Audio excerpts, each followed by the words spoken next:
এ পর্যায়ে আলোচনা নিয়ে আসতেছেন ভাই মোহাম্মদ আশিকুজ্জামান।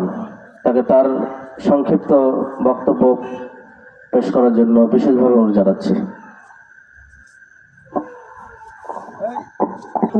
ওয়ারাহমাতুল্লাহি ওয়া বারাকাতুহু।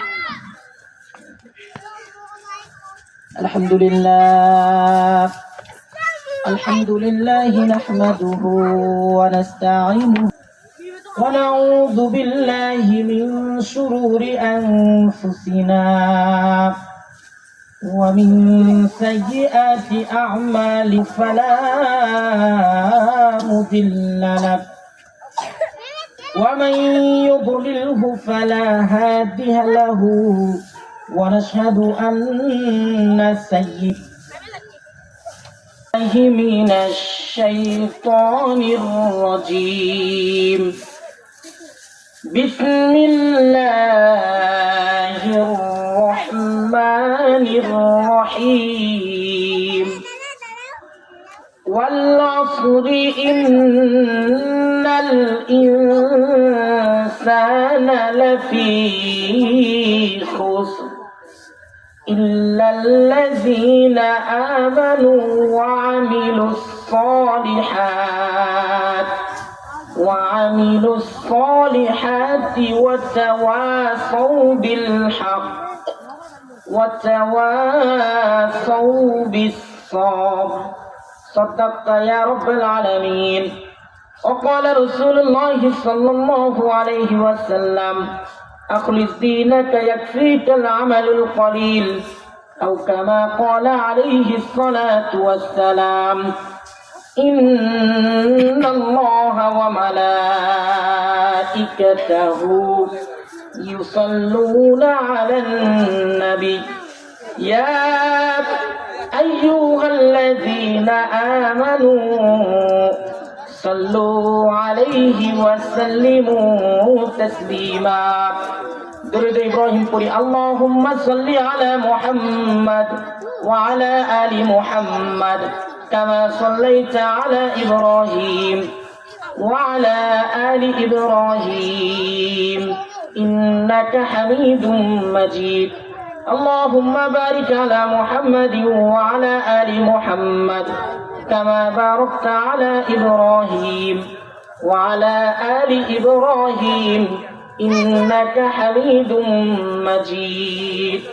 পাখিরা যাই উড়ে যায় আকাশের নীল নীলিমায়, নদীরা যাই বয়ে যায় ঢেউয়েরই দূর কিনারায়, তেমনি আমি উড়িয়ে যাব জীবনের শেষ ঠিকানায়।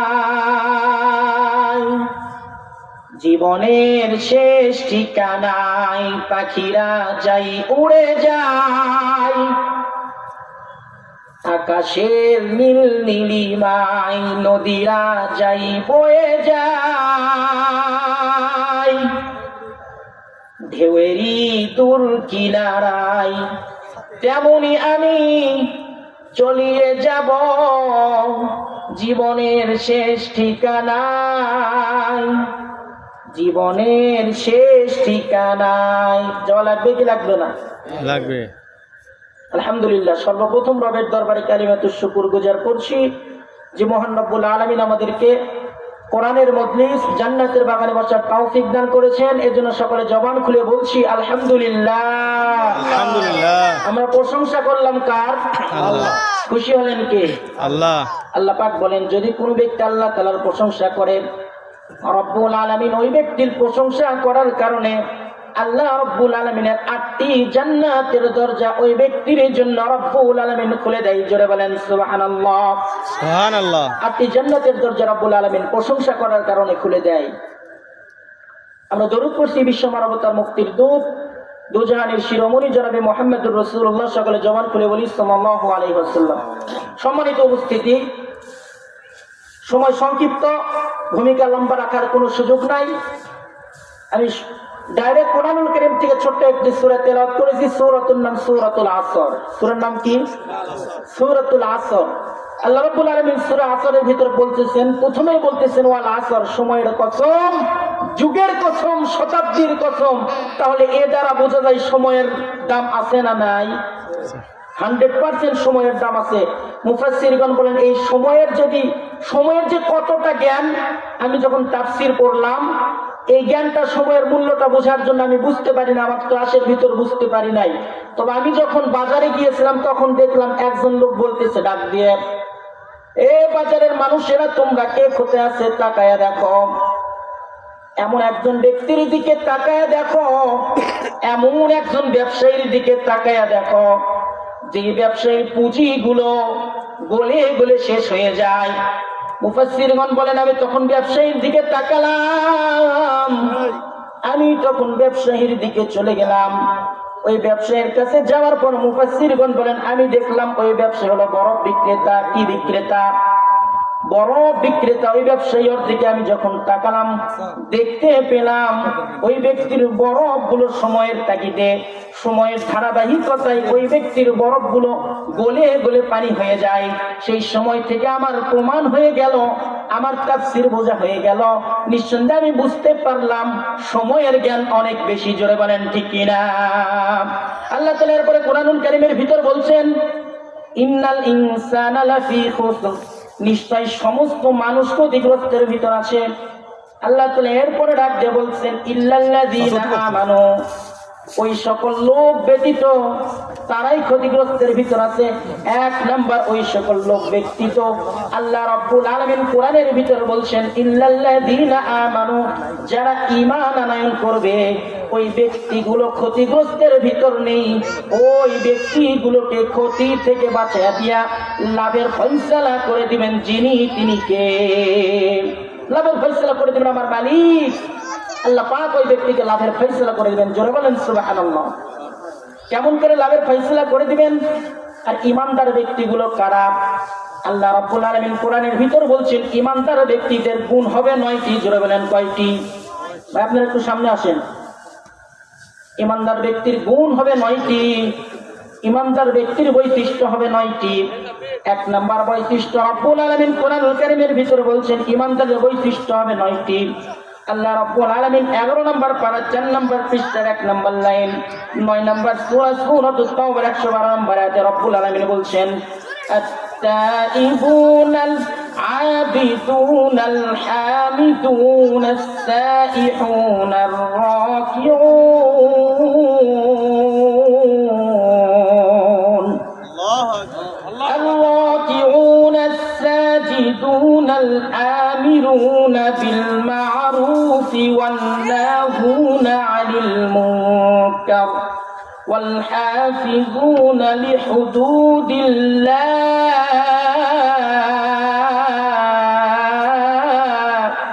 وبشر المؤمنين। রব্বুল আলামিন কোরআনুল কারীমের ভিতর বলছেন এক নাম্বার ঈমানদারদের বৈশিষ্ট্য হবে, এক নাম্বার ঈমানদারের বৈশিষ্ট্য হবে ঈমানদার যখন ঈমানটা আনয়ন করবে, অন্তরের ভিতর যখন রবের প্রতি বিশ্বাস থাকবে, ঈমান আনয়ন করবে, ওই ব্যক্তি এক নম্বরে তওবা করবে আল্লাহর জন্য। কথা বলেন ঠিক কি না? মুফাসসিরগণ বলেন কিভাবে তওবা করবেন, কেমন করে তওবা করবেন, রবের দরবারে কেমন করে তওবা করবেন? মুফাসসিরগণ বলেন আমিরুল মুমিনিন খলিফাতুল মুসলিমিন হযরত ওমরের জামানায় হযরত ওমর রাদিয়াল্লাহু তাআলা আনহু তার অর্নামেন্টাল সিংহাসনের ভিতরে অর্ধজাহানের খলিফা, খলিফাতুল মুসলিমিন, আমিরুল মুমিনিন হযরত ওমর ডাক দিয়ে বললেন আমার রব্বুল আলামিন কোরআনের ভিতরে জানিয়ে দিয়েছেন, মদটাকে হারাম করে দিয়েছেন আমার আল্লাহ, মদটাকে আমার রব হারাম করে দিয়েছেন। অতএব আমার এই রাজ্যের ভিতরে, এই অর্ধ জাহানের ভিতরে যদি কোনো ব্যক্তি মদ পান করে, ওই ব্যক্তিকে 80টা বেত্রাঘাত জারি করা হবে ওই ব্যক্তির জন্য। জোরে বলেন কয়টা? 80টা বেত্রাঘাত জারি করা হবে। আর মদ পান করার পরে যদি মিথ্যা কথা বলে তাহলে আরো 80টা, এই মোট 160টি বেত্রাঘাত ওই ব্যক্তির উপরও জারি করা হবে। হযরতে ওমর যখন এই আইনটা জারি করে দিলেন, আইনটা পাশ করে দিলেন, তার রাষ্ট্রের সিংহাসনের মসনদ থেকে যখন ক্ষমতার মসনদ থেকে আইনটা পাশ করে দিল, তখন ওমরের ক্ষমতার মসনদ থেকে, ওমরের সিংহাসন থেকে কিছু লোকগুলো বলল, আমিরুল মুমিনিন খলিফাতুল মুসলিমিন, আপনি যে মদটাকে হারাম করে দিলেন, যে ব্যক্তি মদ পান করবে ওই ব্যক্তিকে 80টা বেত্রাঘাত করা হবে, আর মদ পান করার পরে যদি মিথ্যা বলে আরো 80টা, এই মোট 160টি বেত্রাঘাত করা হবে। হতে পারে আপনি মদটা আইন পাশ করেছেন, তবে আপনার আইন আইনই থেকে যাবে, বাস্তবায়ন করা যাবে না। হযরত ওমর তখন ডাক দিয়ে বলল, আমার সিংহাসনের লোকেরা শুনে রাখো, আমি যে মদটাকে হারাম করলাম এটা আমি ওমরের পক্ষ থেকে নয়, আমি রব্বুল আলামিন আল্লাহর পক্ষ থেকে আমি মদটা হারাম করেছি। এই মদটার আইনটা আমি যদি বাস্তবায়ন করতে চাই, আইনটা যদি আমার অর্ধ জাহানের ভিতর আমি আইনটা যদি বাস্তবায়ন করতে চাই, তাহলে আমাকে সাহায্য করবেন যিনি, তিনি কে?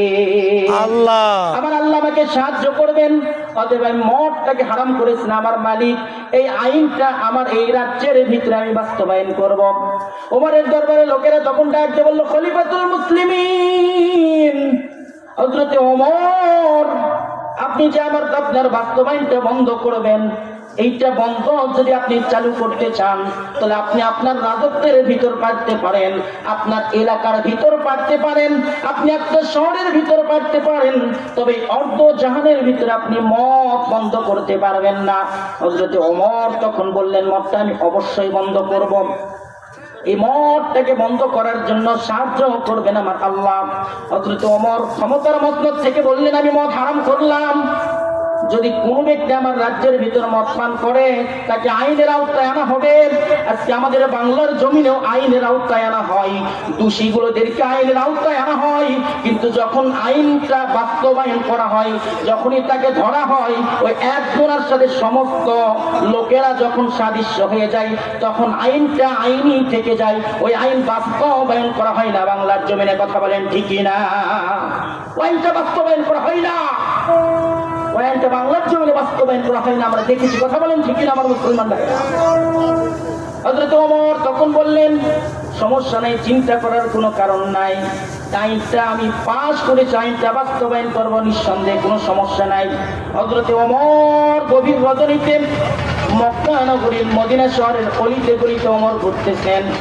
এমন সময় পাহাড়ের পাদদেশে দেখে একজন যুবক, আব্দুল্লাহ নামের একজন যুবক, 2টা বোতল হাতে নিয়ে কি যেন মুখ পান করতেছে, আর দাম্ভিকতার সুর নিয়ে বলতেছিল, ওমর, তোমার ধরার কোনো কায়দা নাই, তুমি যতই ব্যবস্থা করো না কেন, যতই আইনের ব্যবস্থা করো না কেন, তুমি তোমার এলাকার ভিতরে ধরতে পারবা, কিন্তু এই পাহাড়ের পাদদেশে, পাহাড়ের চূড়ায় তুমি ওমরের ধরার ক্ষমতা নাই।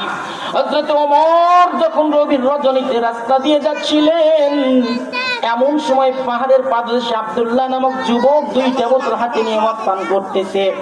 ওমরের হাতে ছিল একটা লাঠি, লাঠিটা নিয়ে আব্দুল্লাহ নামক যুবকের কাঁধের উপর রেখেছে। এখন বলেন তো, রাষ্ট্রের রাষ্ট্রনায়ক, রাষ্ট্রপ্রধান যেইটাকে নিষেধাজ্ঞা জারি করেছে ওইটা আপনি পালন করতেছেন, আপনার পিঠের ওপর লাঠি রেখেছে, ভয় আছে না নাই? ভয় আছে না নাই? অনেক ভয়। আব্দুল্লাহ নামক যুবক কম্পন করতেছেন। হযরত আমিরুল মুমিনিন ওমর ডাক দিয়ে বলতেছেন, যুবক, তুমি কি করতেছে পাহাড়ের পাদদেশে গভীর রজনীতে?